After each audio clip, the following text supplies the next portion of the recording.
Hi, lovelies. Welcome to the free weekly reading. This is for May 8th through May 14th of 2017. Okay, we got a super intense week this week. We got a full moon on Wednesday in the sign of Scorpio. So let's talk about intensity. You ever met a Scorpio? Okay, you know. Are you a Scorpio? Okay, then you really know. Scorpios are super intense. Power and control are a big theme for them.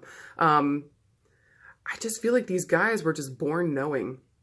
That sixth sense just is completely just fully developed in them from their birth. And you try to tell them something, they're going to call bullshit on you. They can see right through it. I wouldn't mess with a Scorpio either. Cement your feet and drop you in the river, okay? Especially if you hurt somebody that they love. Don't mess around with a Scorpio.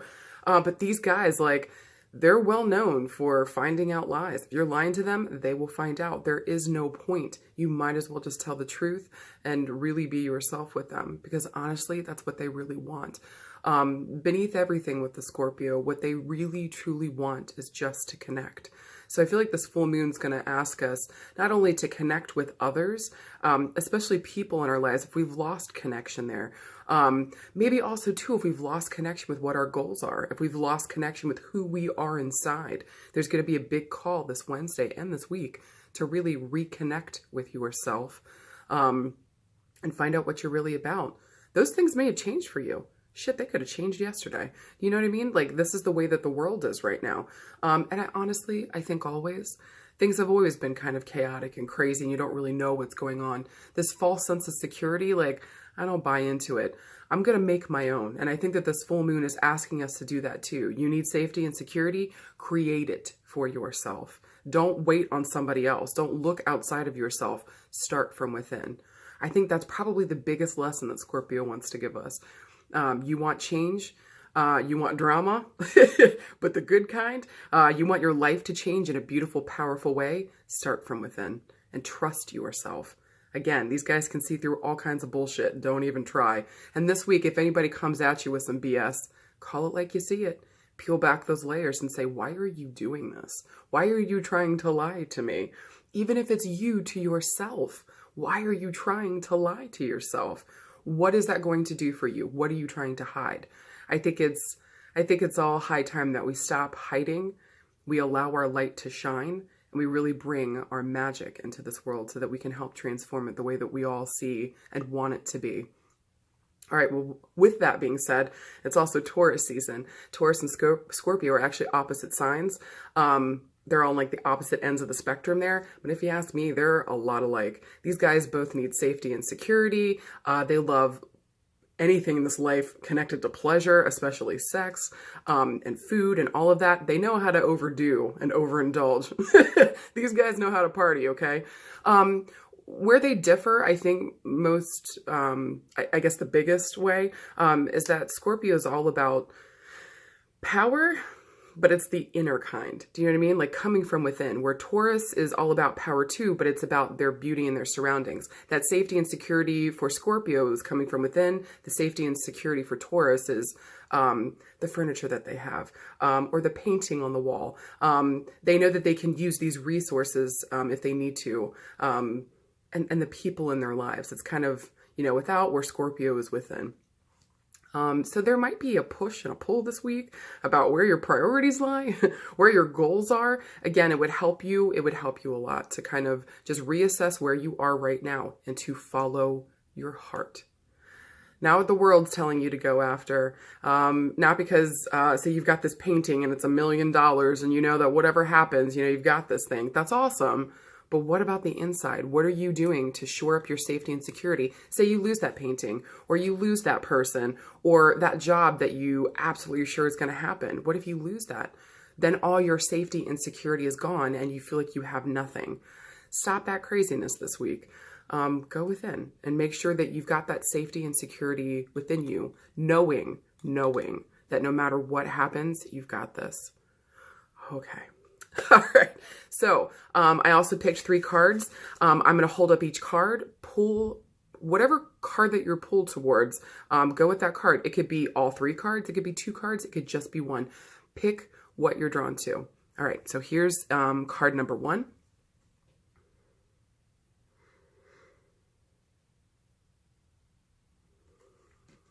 Here's card number 2.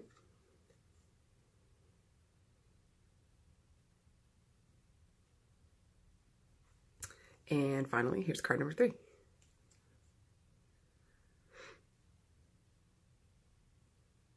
All right, just let you guys choose for a hot second. I think you guys are gonna like it. Okay. All right, so if you pick card number 1, you got the Queen of Cups, and here's your beautiful card.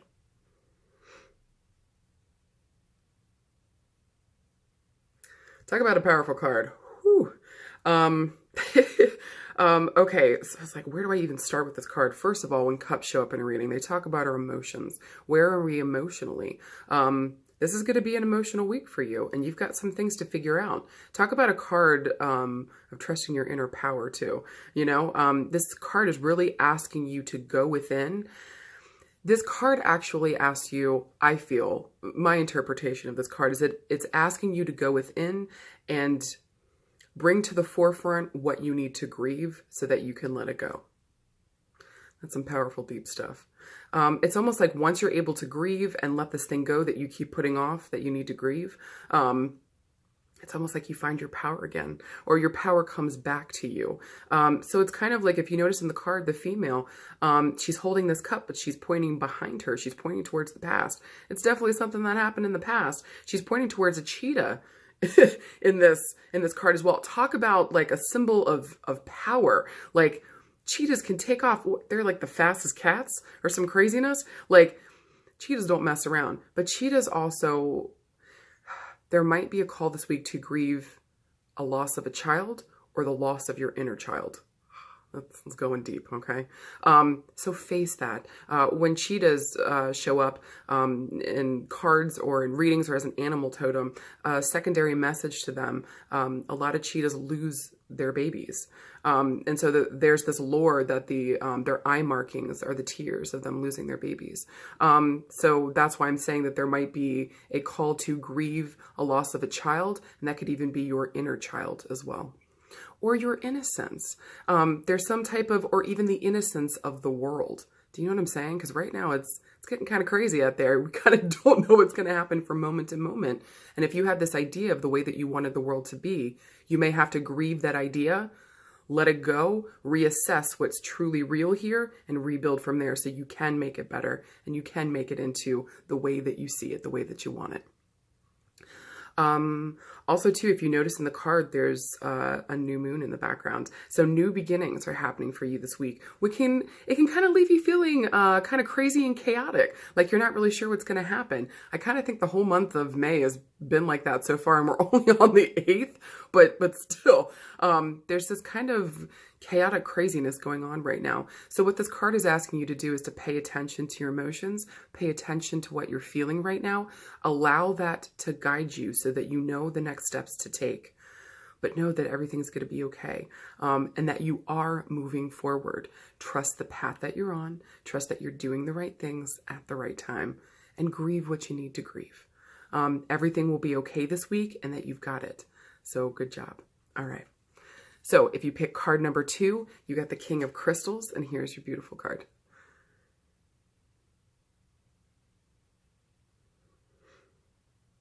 All right. Talk about being heart-centered and talk about balance. And when crystals show up in a reading, they talk about safety and security. What is it in this world that we need in order to survive? What is safety and security to us? What can you do this week? First of all, to get very clear about what safety and security is for you, and how can you move in methodical steps towards that goal. Also, too, there's going to be a big call to balance. If you notice on your card, he's got 4 crystals in one hand, he's balancing them, and 4 crystals in another with an eye towards the future. How can you balance the things going on in your life so that you can continue to move forward, so that you don't feel like you're taking 2 steps forward and 1 step back the whole entire time? Talk about frustrating, right? So if you've been feeling that way, they're asking you to do that. And to also, you can barely see it, but on top, there's a little 8. There's like an infinity sign right over the top of his head. Talk about infinite abundance, remembering that you are, in fact, infinite abundance, and trusting in that gift and ability that you have. You can create what you want. This is what it's saying. All you have to do is take methodical steps towards that goal. So this week, I would suggest, with an eye towards the future, what would you like to see? And how can you balance out, say, home and work, or home and your social life, or your love life and your social life? Whatever that is for you, find a balance there so that you can truly live your life and give good energy to all the things that are really, truly important to you. But before you can do that, you got to find out what those things are. So make sure that you take time this week, but that you've got this. To me, this feels like a celebratory card. And again, if you notice the big, just looks like a glowing star in the middle of his chest. There's a call there to follow your heart this week. Something is calling to you. You've got to follow it. Your higher self is trying to speak to you. So tap in, listen in, and follow your heart this week. You've got this. Yay. Okay. And if you picked card number 3, you got the 4 of Cups. And here is your beautiful card.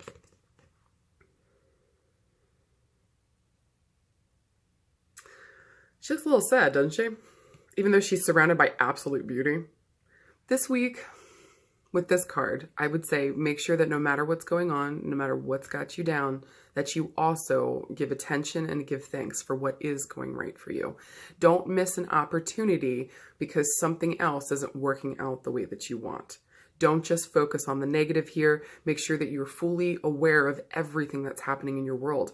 And also, too, that you have support. So that little Siamese cat in the background, what a cutie. Also, look into the Siamese cat or the cat as an animal totem for an extra message this week, too. But this kind of says to me, like, talk to your friends. Talk to your ones that you know are loyal and supportive to you, that love you, that've got your back. That would rip anything to shreds if it came anywhere near you, you know, like cats do. Yeah, talk to your friends, ask for help. When cups show up in a reading, again, it's talking about our emotions. You're going to be emotional this week. If you notice in the background, there's a full moon. Things are coming to a culmination. There's going to be a lot of endings, both with relationships, some relationships, and also things that you've been working towards. So it's both a celebratory card and it's kind of sad too at the same time. There's this feeling of loss, but you're also gaining so many things at the same time. So it's confusing. You're going to be like pushed and pulled between two opposing emotions. It's a lot going on. This card feels to me like a lot of change. So you're kind of being asked to go within and to realize, if you notice on the card, she's got a crown full of crystals, which talks about safety and security. Remember that you can take care of yourself no matter what is happening here. If you just remember that, then you remember that you've got this. And then all of a sudden you remember, oh yeah, here are the steps that I can take to achieve the true safety and security that I'm looking for. As long as I've got myself and I trust in my gifts and abilities and bring those to the table when hard situations or difficult things arise, you've got this no matter what. Also too, if you notice in the background, there's a lot of water. When water shows up in a reading, it talks about our emotions, but more importantly, our intuition, our psychic impressions, our gut instincts. So pay attention to those for you this week. Again, your body is trying to talk to you. What is it trying to say? Do you need to stop eating mac and cheese? I say never. Never. Do not try to take away my mac and cheese. I will murder you. Do you need to stop eating bad things? Do you need to stop smoking? Do you need to stop acting like a wild child? What bad habits do you need to stop this week so that you can stop a bad cycle and move forward into healthier habits so that you can really, truly live your life? You know what I mean? You can still have your mac and cheese every now and then, which makes me happy. You could still have a cigarette every now and then if you're not like totally, totally addicted to it. I think that this card is kind of saying moderation. Just take things in moderation this week. Don't overdo, don't overindulge, don't go all towards the negative. Don't think everything's 100%, 1,000 positive. Like, it's somewhere in between. Stick in that somewhere in between and you will be okay. Just be realistic about what's truly happening and you've got this. And remember, ask your friends for help. You do not have to do this all by yourself, okay? All right, you guys, I'm about to do something weird. I'm gonna go into my bra. Just wait for it. I'm pulling out the stone that I wanted to use for the weekly. I actually keep this on my person just because of the work that I do. Sometimes I go into like really haunted locations, places that have some really nasty negative energy. And I found a stone that I just hands down adore. I think it's one of the coolest stones I've ever worked with, and it's definitely up in my top 5. This is agrigine, and I'm sure I'm butchering the name. I'll write it down in the weekly for you guys. Check it out. Good luck pronouncing it. Here's to hoping I said it right. But here's the stone. It's not that big. It's kind of small. It's like jet black. But this is like the premier exorcism stone, right? Kind of crazy. Not actually like exorcising things from you, but like no entities, no nastiness, no negative energy can attach itself to you or hitch a ride. It cannot attach to you whatsoever whenever the stone is on you. So if somebody has a nasty attachment to them, or they're just dragging around some funky, nasty, like gross energy, I would take a little piece of this agrigine, hold it in your non-dominant hand so that you can receive the energy, and just allow it. Like, you'll feel kind of like, at least this was my feelings when I first touched it, kind of like these heat waves going up your arm. I was like, ooh, this is kind of interesting. Like, what is this stone about? And I immediately felt lighter and happier and freer. So if you're looking this week to remove some nasty, lower energy, or you just feel like you need something on you to make you feel like you've got this, it's going to be okay, and nothing lower can touch you, grab a chunk of this good stuff and work with this. Also, too, kind of like the selenite last week, I can just, wave this over my chakras, and I'm good to go. It's a nice little pick-me-up. But I like keeping this on my person so that I always feel like I have that protection next to me. So no matter what happens, I'm good to go. All right, you guys. Let me know how this was for you. Feel free to leave comments below. I'll let you guys know where I did my research this week for the astrology part of it. Because as you guys know, I'm a psychic medium and a crystal healer. I'm not an astrologer, but I love all things astrology. So I'll give you guys the peeps that I love and adore and that I follow and that give me amazing advice and help me kind of, I already have a feeling for it, but they kind of influence, the things that I say. So I'll leave that for you guys down below. Yeah, let me know how this was for you. If you need the full reading, please feel free to go to sarahmartucci.com and just click on the first reading there, and you should be able to get full card meaning and everything else that you need. All right, guys, thank you so much. And remember, this is your week. Make it an amazing one. You've got this, guys, and we'll talk soon. Bye.